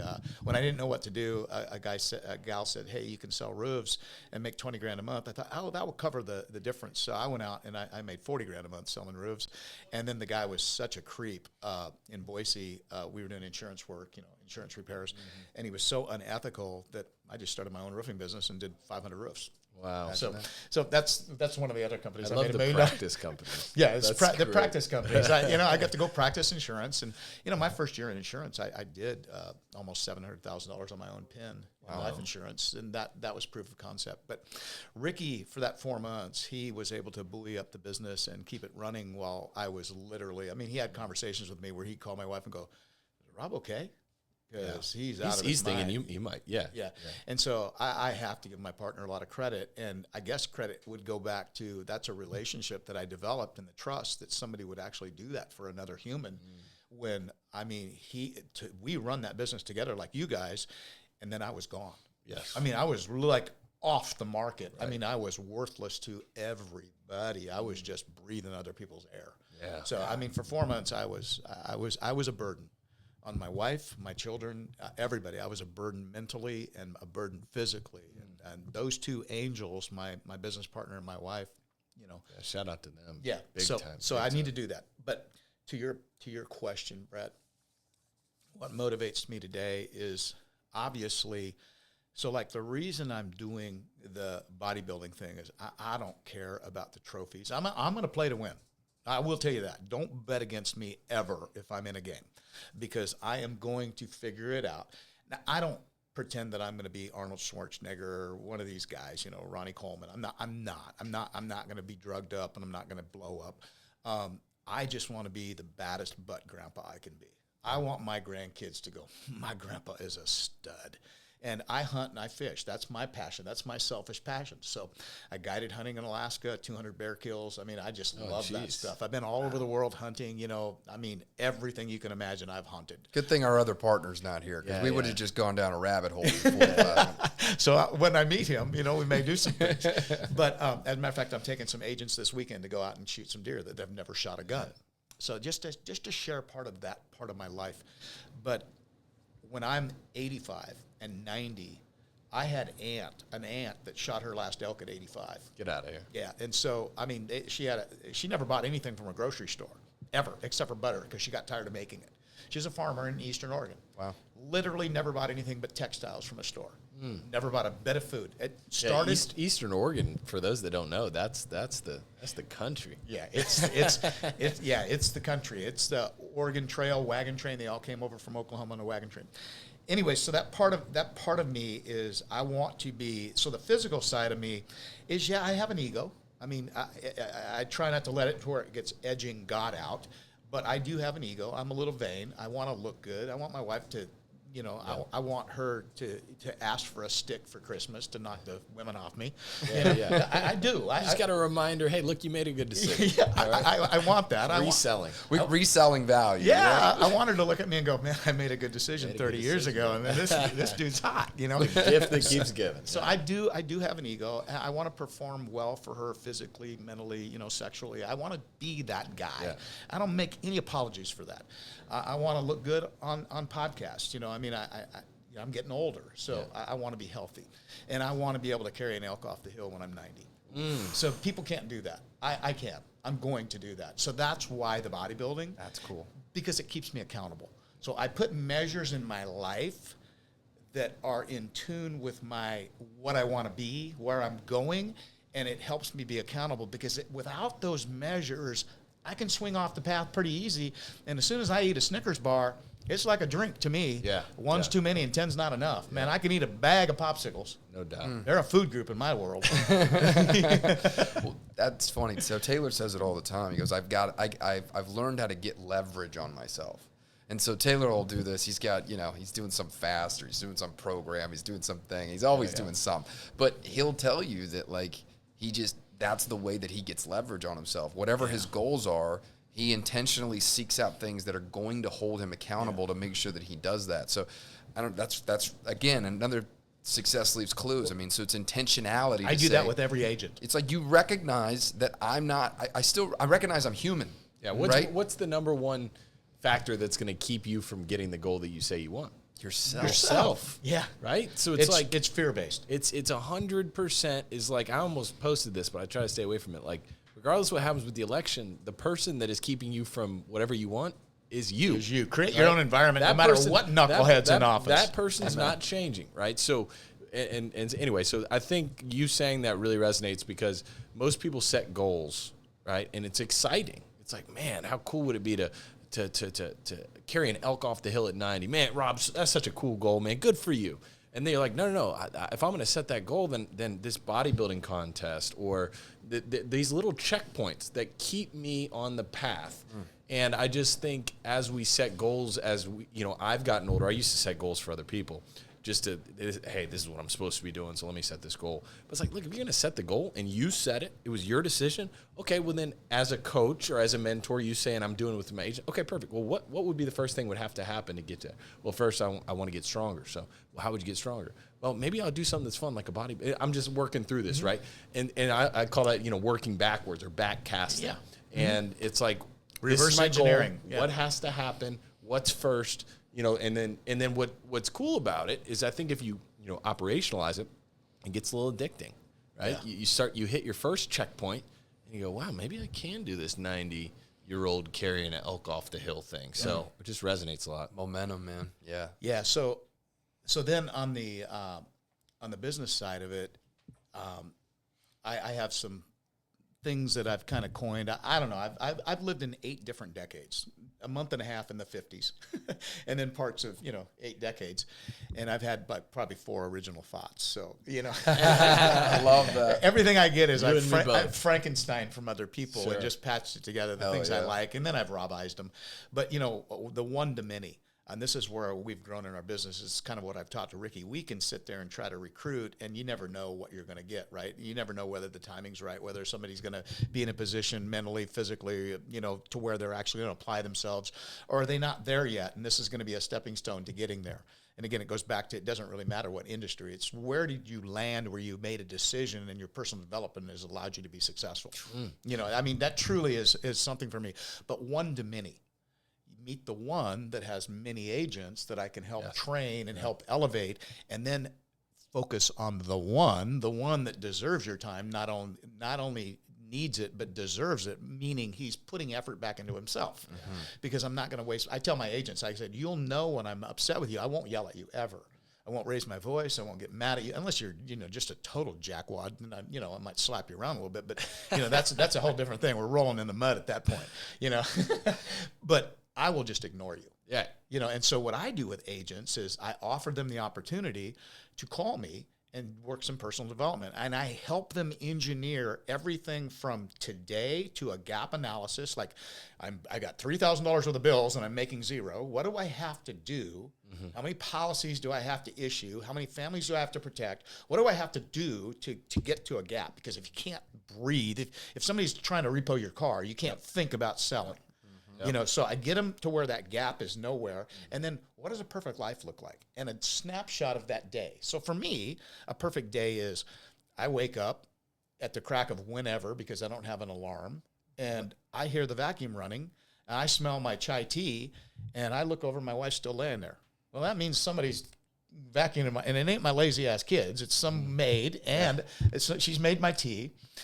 And I tell my wife, I said, hey, I'm going to run out and get us some lunch. And I go to my boat, which I don't have to trailer. I lower it into the water. I go out and I spearfish our lunch. And I grab her a lobster because that's what she loves. Sure. And I bring it back and have the gal cook it for us. That's amazing. And so that's and then the rest of the day I spend mentoring and talking to people and maybe doing podcasts or whatever I can do to be helpful. Yeah, you're definitely doing an episode here. Yeah. So so what do? I reverse engineer. What does that cost? And so now I backtrack back, I reverse engineer that all the way down to how many calls do you have to make a day? See, man, that fires me up because 2 things I want to ask you about and hit on. What you just said was real. It's sometimes I feel like if you're a new agent and you have $3,000 in bills and you're making 0, call it what it is. Sometimes it's not productive to get to your perfect day. Right? No. You just need to get to a point where you can breathe. So let's do that first. So before we create a vision board and we have a vision board party and all these things that are fun and they're cool and I believe in the manifest, all that stuff, but you got to get yourself in a place where you can have some juice and some creativity. So you called it the gap. Like first, let's get you there, right? So I love that. And then you know what? Now that we're here, let's dream a little bit. Take a deep breath. You've shown you're going to have some staying power. Let's take a deep breath. And then okay, let's go into the dream. Let's be detailed. Let's write it. Let's smell it. Let's experience it. Whatever it is.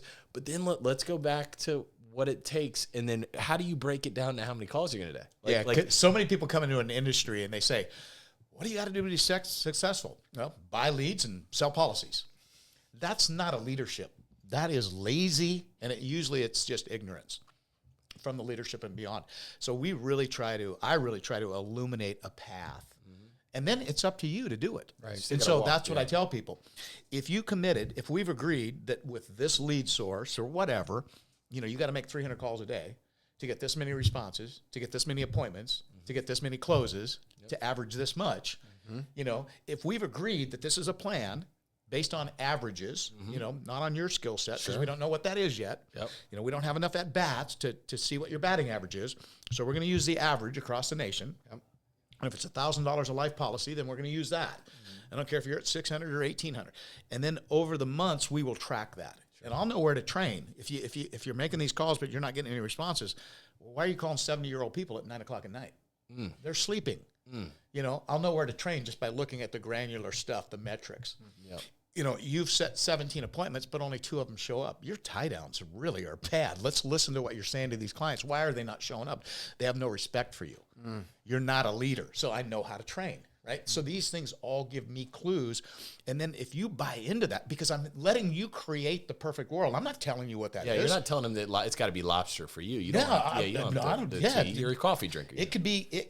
They could have the exact same barnuminium that I want, but theirs is in Missouri and mine's in the Keys. Sure. Well, there's 2 different costs. Yeah. Same construction, but the dirt in the Keys is like $4 million, and they're paying $40,000 in Missouri. I mean, you got the wind coverage. I mean, you got to think about that. Yeah, you got to think about that, or the lack of wind coverage. So we literally get so granular with the gap analysis that sometimes I can cover the gap, and just when I make them go back 3-4 months in their bank accounts, they realize they're spending $72 a month on something that they bought that they don't even use. Sure. And so we eliminate that. So we've cut the gap. I mean, I've cut the gap as much as $700-800 a month just by getting things out of their budget that they don't realize they're spending it on. Sure. Fast food is probably But there's a clarity of an alignment that, hey, this is our first mission. Let's get this gap covered, whatever it takes. Whether you got to move the needle in revenue, you got to shrink it in expenses. This is our number one mission. We do nothing else except for eat, sleep, breathe by close this gap. Yeah, I got that lesson in Alaska. The first year I was there, I was really having a hard time. Kim and I were struggling, as young couples do. When the honeymoon kind of starts. My marriage is perfect. Yeah, I'm sure it is. And you keep telling yourself that. Yeah. But when the honeymoon is a little bit rougher and the kids are screaming and crying and somebody's calling you about the electric bill and you're in Alaska and they're threatening to shut it off. Well, the bishop of my church said, he goes, Rob, why don't you just, you're trying really hard. You and Kimberly are really, really good people. I know you love each other. These struggles are born out of outside influences that you can control. So he goes, I don't want you to worry about church. He goes, you volunteer for everything. He goes, what I want you to do is really focus on your profession. Go out there and crush it. You have the ability. Get your money right. Wow, good advice. I mean, that was great advice for a young guy that thought, I'm going to do everything in church, and that's going to. No, that's not what God's asking me to do. That is real. Really good. Yeah. Like that is a real, helpful human. What great advice. Yeah, and it's because you can't see right now. No, and you got to go close the gap. Yeah. I carried that forward to my agents because what do we generally get when somebody's switching careers? Broken in their mind and in their pocketbook. Yeah, mostly. We talked about this yesterday. Not very many people switch when they're they're trying to sell. Totally true. Right. So that desperation or that brokenness or that scarcity is very hard to match when you're selling a product. Yeah, now you got commission breath. Which repulses people away. It's kind of like this self-fulfilling. You have to break the pattern and find a way. That's where they're operational. I can't even say it. Operationalize because you can just focus on that at bat, and at least you can control that. And one thing I want to just clarify. So you let them create their perfect world. I guide them. You're not gonna tell them what they should want. Oh, heck no. Yeah, and I think that's a clue. But it is my job as the leader to tell you what the price is to pay for what you want. Right? That's what it seems like, and that's my job as a leader. That you said you wanted this, and you're here. I cover the blind spots. Yeah. So I make them go do the research. If you want this particular house, I say get granular as you can. Do you know what neighborhood you want it in yet? How much do you know where you want to live? Do you want to be in Sarasota or do you want to be like in Springfield, Missouri? Yeah. Where is it you want? What does your perfect life look like? Yep. So that gets the juices flowing. Because if somebody comes to you and says, I want to be in the insurance because I want to make $1 million a year like that guy, like Eric Bosworth. Sure. I'm like, well, what does $1 million represent to you? I got to start peeling that onion back because yeah. nobody's ever going to get off the couch for $1 million goal. But if I can put a life in that $1 million, like I get to do this, this, and this. This is what my perfect life looks like, and it costs $1 million a year. Then all of a sudden, the why becomes clearer. Yeah. If the why is money, nobody ever hits that goal. Nobody ever hits that goal. And if they do, they lose the money because they have no personal development. That's why people that win the lottery that aren't ready for the money, that money's back in circulation all the time. People used to whine in Alaska about the American natives up there getting the money. I'm like, you guys are idiots. I'm going to go buy more cars because I know that money is going to circulate in 48 hours because, unfortunately, their culture hasn't taught them what to do with money. It's just a bartering system. So literally it was back on the streets within 48. You give them $50,000, 48,000 of it was back on the streets within 48 hours. TVs, VCRs, cars, whatever, vacations. So I said, well, if they're going to spend it anyways, I'm going to take advantage of it. I'm going to buy cars, and I'm going to be ready for when that permanent fund dividend comes out. Wow. Fascinating. Well, one thing I was thinking about is I've heard this before. Sometimes your perfect life doesn't cost you as much as you think it does. It almost never does. Right? Isn't that interesting? And if somebody realizes that, you could probably see a juice. Oh my gosh, I don't have to make $1 million a year. Yeah. I just have to make 150. That's right. Wow. I could do that. What would it take to make 150? And then then there's this level of belief in the activity of I can do this, which that is the power. I think that's what you're after, desired outcome, is I can do this and it's going to be worth it. Yeah, because we have to stair step them. Nobody that's not made 5,000 can make 10. Yep. Nobody goes from zero to hero overnight. Yep. It just does not happen. And if it does, like I said, that money's going to recirculate because you're not going to know how to behave with it. When I first made my first $200,000 in a month, I literally had so much anxiety, I did not know what to do. Now, fortunately, I had some good mentors, and I hired somebody to kind of teach me what to do with the money and how to put it in places that would conserve it while I decided. And I do have some retail therapy problems. I will admit that. I mean, I like to buy a lot of shoes, and I drive nice cars, but there's a certain fundamental element of how to take care of money because they don't teach us that in school, right? Yeah, so, especially for a sales professional, because I mean, you can. You've seen it and you've heard it and you know of it, where you can go right back to the gap, not because you didn't get to the gap, but because you created a bigger gap. Well, also, it ebbs and flows. I mean, we see these guys, they do whatever it takes, and you see this guy come in and he works 9 to 9, and he makes the 300 phone calls, and he's selling 3, 4, 5 policies a day, and then all of a sudden he gets a little money, and he takes a weekend off, goes on a cruise, does this, spends a little money over here, and his habits, he comes back, it's harder to get started, his momentum, and he gets lazy or whatever. All of a sudden his money dips. But his spending habits are up here, and he's got himself locked in. I watched a guy buy a Lamborghini the other day, and I'm like, are you ready for that? We'll see. Because those spending habits don't seem to dip as those seem to, once you elevate them, hard to go back. Yeah, I know. With me, like I said, I fully admit that I have a retail therapy issue. I do. Now I tend to outrun it. Yeah. But will they? I don't know. So I really like to goal set with them, and then I like to put accountability measures in. Like I literally make them write on a piece of paper, and if I'm going to be their accountability person, and I try to train the trainers to do this, but sometimes they will, sometimes they won't, and send it to me every Friday so I know where to help you, so that we can move up because I don't know where to train you. Like in that little video I showed you guys. Well, I didn't show you, Taylor, but I referenced John Wooden. That's how old I am. I saw that video. Yeah, John Wooden, when they asked him how come his basketball players were so good, he said they were very granular at the basics. So I want you to get granular inside your own business. Yeah. And let me see your track record over weeks and months. And once you've had 500, 1,000 hits at bats, I can kind of tell you where you're at and where we need to train. Even in the beginning, I can tell you, again, like I said, if you're not making contacts, what time are you calling? Who are you calling? Where are your lead sources? It's amazing. It's amazing. Well, Rob, man, I got one more question for you, if it's okay. I know we've been ripping. No, like I said, I'm fine. I'm loving this. It's incredible. I just love this. It's a lot of short form and long term gems in here. I can't wait to cut it up, man. It's been a pleasure. So I wrote this down before you walked in because I've just been reflecting on just the impression that I've gotten from you even before you walked in today, but now even more since having the opportunity to speak with you today. your younger version self, and just as importantly, if not more targeted to the people that are listening to this podcast. There's somebody, almost everybody that listens to the podcast is one of those people that are pushing. They are pushing, and they're coming after it hard. They've got big goals, they've got big dreams, and they sometimes have blinders on, which is part of the attributes of achievement to some extent. Knowing kind of the experience that you've gone through, especially with the health situation that you're still in, is there anything that you would love to say to them or give some advice to that person in the process of their pursuit of what they're looking to achieve? Yeah. Well, so much. Oh, and I hope I can strike a chord here, because that's a big question. Yeah. And each individual is going to have a different situation. But I think I can boil it down to a couple of emotions. I believe every emotion is born out of two, fear or love. Yeah.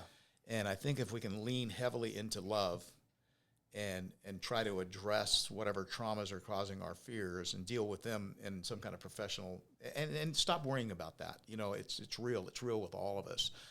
My wife and I spend 15 to 20 minutes every morning now, most every morning. I missed it this morning. Working on a trauma, because we realize that our relationships with our children, when my girls were of that age where they really needed a father, I found myself in the dealerships 100 hours a week. Yeah. Because I thought that's what I was supposed to do. So anyways, as I go back, I think it's real healthy to be okay with not being perfect. Yeah. and deal with that. So if you're out there and you're driving and things aren't going super, super well, just ask yourself some real questions about, are you in the right place? Are you with the right people? If you are, and separate that from what is your part in accountability. And again, go back to, you're probably in the right industry. You may not be in the right spot. I don't know. I'm not gonna guide you on that unless you call me. Yep. And if you're working for people that you don't align with morally and value wise, then maybe it is time to make a lateral move to an organization like yours, where it's super clean and you're treating your customers right, and the clients love you, and you want to build a career. So find the right mentor. I don't like seeing people move out of their industries unless the industry is like collapsing. Like the solar industry right now is a mess. There are lawsuits everywhere, and we're hiring a lot of people out of the cellular industry and the real estate industry because of the laws changed and commissions got slashed, and again, some of the problems we talked about. And it's a cyclical industry, where ours is a little more stable. Health insurance is something that people need every day, every year. So you may need a move in careers, but I would really be introspective for a while. Find a mentor that's going to, like Micah, he's just not going to give me a lot of slack. And I had to make that decision that I was going to actually be humble enough to listen, because I have some skills, and I can go into a room and be big and control it. And I've been on stage with a lot of big players. I've spent 6 hours with Jordan Belfort, all of these, mentors these days, there's one thing they have in common, is they just found a way. You got to find a way. Whatever it takes within the scope of, again, being moral and within your value system. Don't ever go outside of that. Nothing's worth it. But find a mentor and make a decision and just do whatever it takes to get there. And I tell my agents, if you're going to come into this, the first thing you're going to see is somewhere along the lines, you're going to ask yourself if you made a mistake. Mm-hmm. Because it's like somebody stuck a fire hose down your throat, pulled it on full blast, and you're trying to swallow all that water. Our language is different. Passing the test is not the easiest thing in the world. It's a barrier to entry. You can't make money for, while you're doing that. It's not like a job where you can go buy a pair of boots and a belt, strap it on, and go tack some nails and get a check. Mm-hmm. It's just not like that. It's an entrepreneurial business. And you got to act like it is, and treat it like it's your own business, and make it your own business, and then go crush it. But I tell them all, there's going to be an aha moment. I don't know whether it's going to be 3 weeks, 3 months, or 6 months, but if you actually apply yourself, and success loves speed. So I compress time. So success loves speed. So it's like I tell them on the test, if you take 2 months to study for the test, you are going to fail. Yep. But if you studied every day for 6 days and go take your test on the 7th day, you'll probably pass it. Because you're going to forget this nonsensical stuff they put in the tests that are just trying to trip you up, right? It's the same way in business. If I want to learn how to, when we went in COVID, where I was doing belly to belly, which I was a monster, you couldn't sit in front of me and not buy a policy. It just wasn't going to happen. I was going to find a way. If you were a client that had the ability to buy a policy, you were buying from me. Yeah. You know, you were going to 80%. 80% of the people I sat with took out a policy with me. Wow. Well, when COVID hit and we couldn't go to houses, you know, and my mentor said, Rob, you train on Zooms. What is your problem? I said, I don't know. I'm a belly-to-belly need an E guy. I sold cars. I sold 27,000 cars. I talked to every one of them, you know. I mean, even when I wasn't selling, I go down and shake their hands, you know, if I was in the dealership. And he says, just do a bunch of them. He goes, why don't you do 25 this week? And so I said, all right. 25 Zooms. Yeah, 25 Zooms this week. Make clients or prospects. Yeah, prospects. Yeah. You know, show some kind of pitch to 25 people this week. Oh, he said over the next 2 weeks. And I told my wife, I go, let's do it in 3 days. And so what happened was after the first day, I did 12. And I'm like, and I closed 8. And I'm like, oh yeah, I'm pretty good at this. So if I would have just done one a day, or I would have procrastinated for 3 days, success doesn't like that. God, that's so good, man.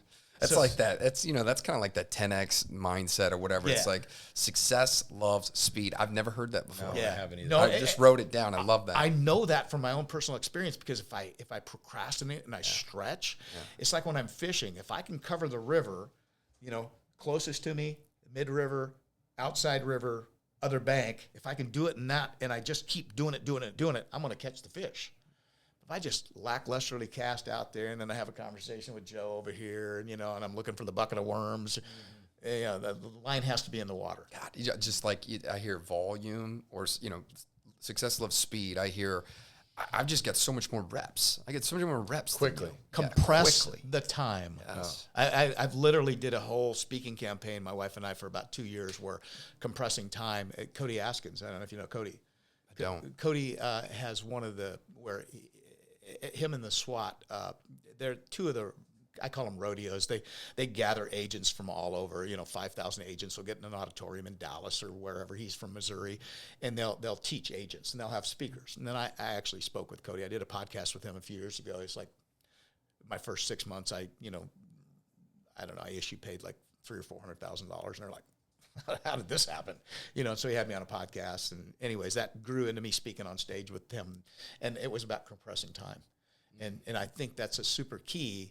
If we get in here and we just kind of sit around and we watch everybody and we're shadowing, but we're not doing, I would rather do and fail and learn from it, and do that experience and just compress that time of learning, because I want to get my agents, and I don't care what I'm doing. I did the same thing in the car business. I told my managers, if you can't get these kids, you know, to some income right away, you're going to lose them. You are going to lose them. They didn't come here because they like you. They came here because they need to make a living. Now, you make them a living, they may stay for the culture. Yep. And that's going to be important. But they didn't come here for the culture. Quit kidding yourself. You're not that pretty. We call it a belief check. Yeah. We had mentors that just said, "Hey, look, that first check. I mean, it's so important, because it's all concept until the money gets deposited, man. And then it's like, wow, I could do that once. What if I did it twice? What if I did it 3 times? And what if you did it the first day? What if your mentor actually sat down with you and helped you close it, whether you split it or not? Mm-hmm. You know, that's what I did when I first got in the business. I went to a guy like you, Brett, and I said, Taylor, and I said, hey, I want my organization, because I already knew I was going to bring on 20 guys. I said, this is what I'm going to do. He goes, I don't train nobody. He goes, I just sell $20,000 a month in golf. That's all I do. He was the best salesperson in Boise, though, for this other practice company. And I said, no, you are going to train me, and I'm going to tell you why. He goes, I'm not. He goes, you're not going to tell me what to do. I go, have lunch with me. I'll buy you lunch. And I go, after I tell you, you are going to want me on your team. I promise you. And so here I was making a lot of money in roofing. But in Idaho, you don't want to be on a roof in November, December, January. At my age, you know, people fall, they die. You know, my brother broke his eye socket doing it. It's not fun. So it wasn't me moving for money. It was me still trying to find my identity and where can I serve the most people. So I told this young man, I said, here's what I'm going to do. I will buy the leads. I will set the appointments. I will guarantee you this many appointments a week. We'll split the deals, and I will go to every one. I will never not show up, and I'll keep my mouth shut. And I just want you to teach me. That's a clue by itself. It's like, here, this person has specialized knowledge that I need in order to be successful. They're telling me no, but the salesmanship is, all right, well, I got to find a value that is, I got to find something that's valuable to him. Once I find something that's valuable to him, then there's an exchange that's made. And then once I have that, I'm off to the races. I literally supplied him with more than half of the income he wanted every month by doing all the work. All the hard work is setting up the appointment, not the close. Yeah, yeah. Once you have that mastery down, it's just a numbers game, right? We already know that if somebody asks for health insurance, life insurance, car insurance, we already know that a number of those people, if we get 10, a number of them are going to buy. Yep. We already know that. But those metrics are in. So when I paid for the lead, I set the appointment, which is the toughest part. That's where you get all the no's. Exactly. And then I set the appointment and went. It's a risk reversal. Yeah. Basically, he's like, I just replaced half of my income with this guy, and he's doing all the hard work. He's doing the heavy lifting. And so I did that. And so that to me was in the insurance, that was the first area where I could see where I could compress the time. Because I made him train me on how to set the appointments. So it took him like an hour to train me on that. And then I recorded a few, and he troubleshot them. And if I had problems, I'd call him. I'd say, hey, here, I'm running into this argument, and he would help me. Because I honored what I said I was going to do, too. Yeah. So I earned his trust and respect. And for 4 months, we did that. That's incredible. For 4 months. And he probably loved coaching you. Let me ask you, when he sat down and gave you his script and gave his framework, did you put a whole bunch of spin on it, or did you follow that? Well, it's interesting because for 3 weeks, I really struggled. Kind of like 3 weeks seems to be I just realized that just this second, an aha moment. I had 3 weeks in the car business. I didn't sell a car. I had 3 weeks in the insurance business where I couldn't even set an appointment. And my wife, this is how good she is. She looks at me and she goes, I love you so much, and God loves you so much. He's sending you these messages. She goes, you're such an intuitive salesperson. Why don't you just go back to the script? It works. And when I went to the script the next day, I set like 18 appointments. Wow. And that was the script he taught you? So Yeah. this is... I kept going off script. This is what's showing up for me. There are so many people that are struggling in sales, and they don't have what they want, but they have all these opinions and ideas.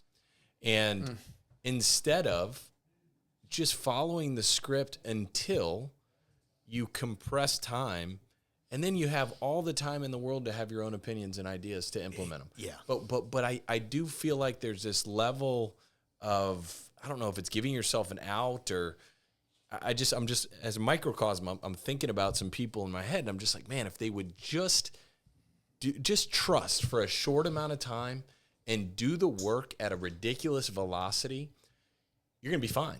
But if you take too long of a time horizon and you insert your own spin on it and you try to recreate this thing, you might never make it. And wouldn't you rather just sprint doing, somebody that's already done it and just listening to what they say?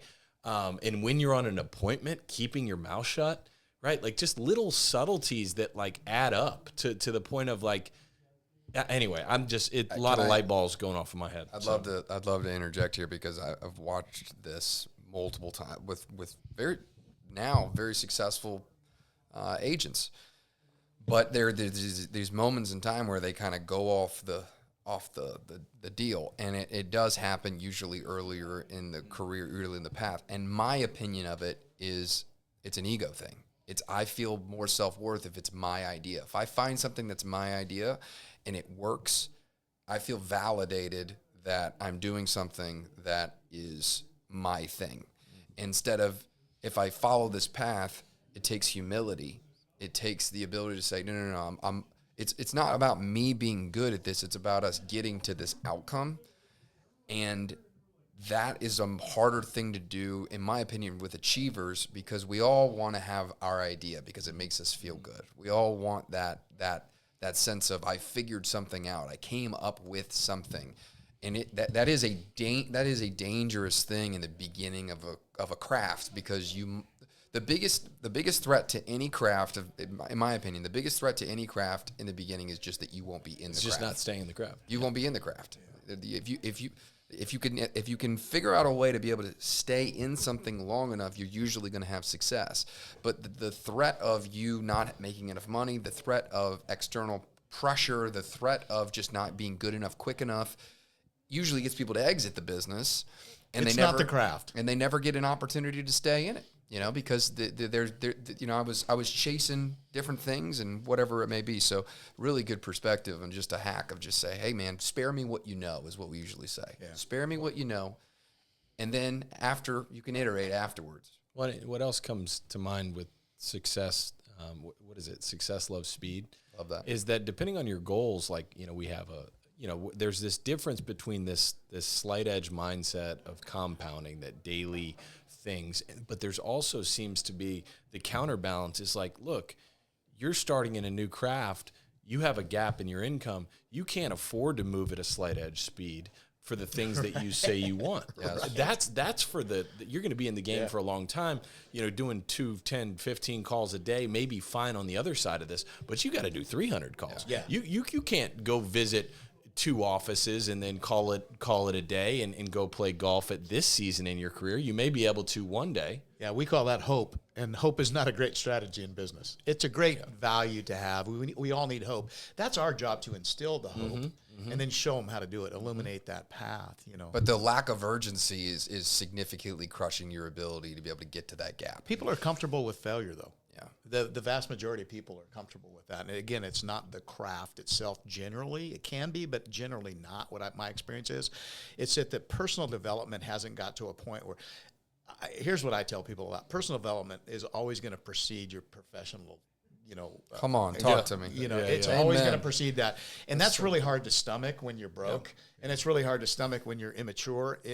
And what I mean by that is you're young in a business. I don't care if you're 65 or whatever. If you're coming from a trade industry and you're going into sales, you don't have personal development generally. And so even at 65 or 70 or 45, you're going to have to learn that at some point. So if we, as leaders, as training the trainers, if we can teach people how to make the money right away, and urge them to really stick to and shadow, look over somebody's shoulder, and have our trainers, and I never tell my trainers to do it for free, my leaders, split the commission. And I don't know how your business works, but in the health and the life, if they're willing to set up the appointment, split the commission somehow. Yeah. You're getting an override anyways, but if you're doing the work, it's got to hurt a little bit. It costs some money. And so for a guy like me that was willing to do that until I felt like, oh man, I've got some mastery of this. I can do what he's doing. And actually, I told him, I said, hey, Greg, when I get home from this Elcon on November 11th, I'm going to go to this seminar in at Phoenix to this other superstar in the insurance industry, and I'm going to come home and I'm going to do this myself. And I came home November 18th, and from the 18th to the 31st, I made $23,000. Get out of here. And I never made less than 30 on my own pen after that. Wow. Ever. And so I told him, I said, I think I got this. But I but literally... you paid for the mentorship. Paid for it. You paid for the paid for it's so smart. So many people say, oh, I can't give that up. Oh, I'm not going to give that up. That's too much. It's like, no. I got to do whatever it takes to be able, because if I get this information over the next 5 years, I can do what it takes somebody 20 years, 25 years. And half of something is better than all of nothing. Time value of money. You wanted to take you 20 years, or if you could do it in 5, what are you really giving up? 100%. Yeah. Well, guys, we're going to wrap this up because I think we've gone for 2 hours. Amazing. So, has it really been that long? I have no idea. Who knows? This is one of the longest podcasts we've done in a really long time, which is super dope. So, but Rob, man, thank you so much for being on here, man. We'll have to have you back, and I'm sure we'll do some business together, which is super. But I just want to tell you, man, obviously in front of all the viewers, in front of my brother and our partner that can't be here, man, your gift and your story's a gift, and you're making an impact every time you tell it, and every discipline and everything that you're sticking to right now in your life, which I know is always a challenge regardless of how disciplined somebody is and successful. I just want to let you know, every single time you make a decision to stay on this path, just know that you're making an impact on me, you're making an impact on him, you're making an impact on the people that you tell that story to, man. So just genuinely appreciate you, man. Oh, thank you, guys, and likewise. I'm grateful to be here. It's really a gift to be here. It's a pleasure. Well, ladies and gentlemen, I'll tell you what, we might have to chop this up into 4 segments, man. But, man, what a gift. So if you're out there, remember, ordinary is boring. Be extraordinary. Boom.